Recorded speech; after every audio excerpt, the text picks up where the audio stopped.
Gabaya boda waraanatti nu waamurra gilee waraan humna keessanii ol ta'e gara kennallee isinillee kennuma warri kun warrillee yoo amantiin kenna gara ta'ellee oromummaa walitti qabne oromiyaa irra dhalanne jechuudha hundi keessanuu kenna. Nyaala raasaachiin bilenno xiyyitii mana keessa abbaa akkanuu barbaannu xilaata baay'ee qabdi oromoon xilaata baay'ee qabdi oromiyaan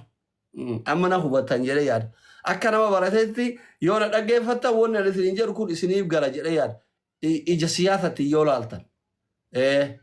isiniif gala jedhee yaada ija siyaasatti ilaala warri kunillee warri kennallee hundi keessanuu jechuudha ija siyaasatti yoo laaltan wanni an jechuu barbaade isiniif gala jedhee yaada tasgabbaa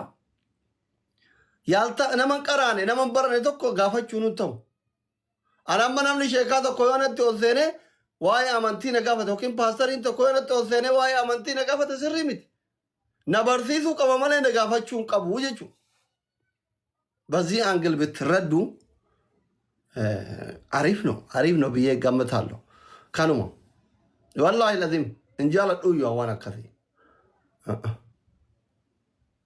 ማላ ቦራ ከነ በር ቲክቶክ ከነራ ነማ ሲ አጃኢባ ነማ ሰላተ ረቢቱ እንሰላነ ሁንደቱ አዝረት ሲጋፈታ በር የሶስ ዋቃ